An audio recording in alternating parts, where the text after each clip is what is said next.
Hello प्यारे बच्चों, स्वागत है आपका हमारे यूट्यूब चैनल में। आज की इस वीडियो में हम लोग आपकी मोल प्रभाव से रिलेटेड न्यूमेरिकल सीख रहे थे। उसी क्रम में आपका एक और बहुत इंपॉर्टेंट न्यूमेरिकल आपका है। यहाँ पर आप देख सकते हैं क्वेश्चन में हमको दिया गया है 2.5 मोलर। यहाँ पर स्मॉल m का जो यहाँ पर है इसका मतलब होता है मोलर। जलीय विलय में विलेय का मोल अंश की गणना कीजिए। तो यहाँ पर आप देख सकते हैं, हालांकि इससे पहले के दो तीन जो भी न्यूमेरिकल्स हैं हम लोगों ने सीखे हैं वो सेम इसी फॉर्मेट में आपको दिए गए थे, तो उनको भी हम लोगों ने इजीली सीख लिया है। तो अगर आपने उन वीडियोस को नहीं देखा है तो प्लीज पहले उस वीडियो को देख लीजिए। डिस्क्रिप्शन बॉक्स में प्लेलिस्ट का लिंक दिया हुआ है, वहां से जाकर आप सभी लेक्चर्स को इजीली देख सकते हैं। फिर आप इस न्यूमेरिकल को सीखे तो और भी आपका जो है कॉन्सेप्ट बहुत ही क्लियर होने वाला है। फिलहाल के लिए अगर आप इस न्यूमेरिकल को ही सेपरेट सीखने वाले हैं तब भी आप यहाँ पर इसको ध्यान दीजिएगा। मैं इसका जो है फॉर्मूला यहाँ पर लिख दूंगा, क्योंकि मैंने ऑलरेडी एक शॉर्ट वीडियो बना दिया था जिसमें हम लोगों ने क्या यहाँ पर आपका मोल प्रभाज या फिर मोल अंश जिसको बोलते हैं, और ये जो आपका मोललता है जिसमें मोललता और मोल प्रभाज का जो भी संबंध है उसको मैंने बहुत ही अच्छे से समझा रखा है।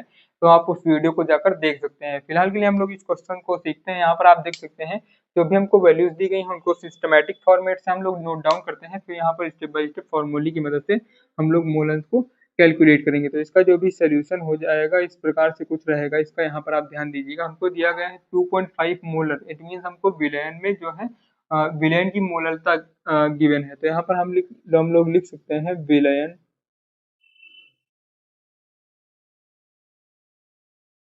विलयन की मोललता।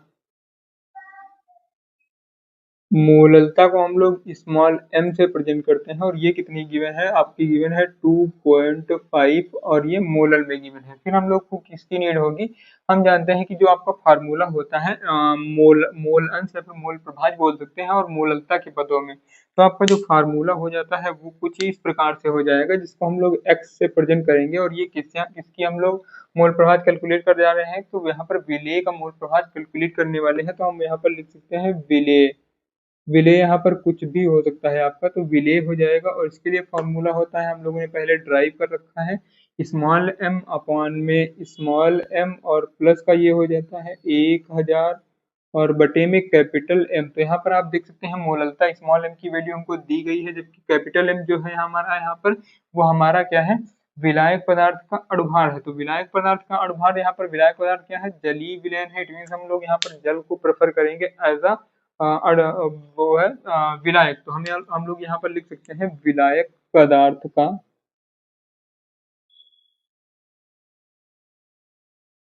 विलायक पदार्थ का अणुभार। विलायक के अणुभार को हम लोग कैपिटल M से यहाँ पर लिखते हैं, और यहाँ पर जिसका भी अणुभार कैलकुलेट करते हैं उसका छोटा सा सूत्र यहाँ पर प्रेजेंट कर देते हैं। तो इसका अणुभार जो होता है वो होता है 18, और इसकी मात्रक ग्राम प्रति मोल में हम लोग इसको व्यक्त करते हैं। तो आप देख सकते हैं सभी वैल्यूज में हम लोगों ने कैलकुलेट कर लिया है। तो हम यहाँ पर इस फॉर्मूले में पुटअप करेंगे तो ये हमारा हो जाएगा x, और यहाँ पर विलेय एक्स विलेय इज इक्वल टू में स्मॉल m की वैल्यू कितनी है आपकी? 2.5 अपॉन में ये भी हो जाएगा 2.5, और प्लस में 1000 अपॉन में हो जाएगा 18। तो हम लोग हर वीडियो में देख चुके हैं कि जब हम लोग 1000 को 18 से भाग देते हैं, इट मीन्स 1000 अपॉन में 18 करते हैं, तो ये वैल्यू आ जाती है आपकी 5.56। इतनी वैल्यू यहाँ पर आ जाती है। तो यही वैल्यू हम लोग यहाँ पर सिंपली नोट डाउन करेंगे, तो ये हो जाएगा 2.5 अपॉन में 2.5 प्लस का 5.56। इतनी वैल्यू आपकी यहाँ पर हो जाएगी। अब हम इन दोनों वैल्यूज को ऐड कर लेते हैं। तो यहाँ पर जब दोनों वैल्यूज को ऐड करेंगे नीचे वाली, तो आपका ये कुछ इस प्रकार से हो जाएगा। अगले स्टेप में आप ध्यान दीजिएगा 6, और यहाँ पर हम लोग इसको यहाँ पर 0 ले लेते हैं, तो ये हो जाएगा 6 6 हो जाएगा, और अपॉन में 6 हो जाएगा। ये 0 प्लस 6 हो जाएगा, और 5 और 5 ये 10 हो जाएगा। हासिल चला 1। तो यहाँ पर हम लोग लिखते हैं 5 2 7 और 1, ये हो जाएगा 0.8, और लास्ट में बचेगा 5, और ऊपर कितना रहेगा? 2.5 रहेगा। अगर हम यहाँ पर 0 बढ़ा दें तो इस दशमलव को कैंसिल कर सकते हैं। फिर अगले स्टेप में हमारा आ जाएगा 250 अपॉन में 58.06। इतना टर्म यहाँ पर आ जाएगा। अब जब आप यहाँ पर इस टर्म को भाग देंगे 250 को 5806 से भाग देंगे तो आपका आंसर आ जाएगा 0.0 और ये 43 हो जाएगा। इट मीन्स इतनी जो हो जाएगी आपका क्या हो जाएगा, आपका यहाँ पर इतना जब आ जाएगी वैल्यू वो आपका क्या हो जाएगा, मोल अंश हो जाएगा। तो यही आपका आंसर होगा मोल अंश का। तो इस प्रकार से बहुत ही इजी क्वेश्चन था, आप इसको इजीली सॉल्व कर सकते हैं। इसको कैलकुलेट कर लीजिएगा, वरना मैं यहाँ पर कैलकुलेट करूंगा तो काफी लंबा वीडियो हो जाएगा, उससे कोई फायदा नहीं रहता है।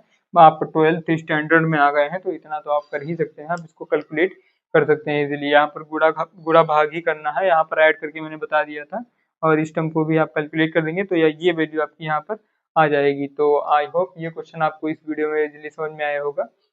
इसके आगे की जो भी क्वेश्चन इंपॉर्टेंट है उनको भी हम लोग स्टेप बाय स्टेप सीख रहे हैं, तो आप हमारे चैनल से जुड़ जाइए। मिलते हैं नेक्स्ट वीडियो में, तब तक के लिए जय हिंद।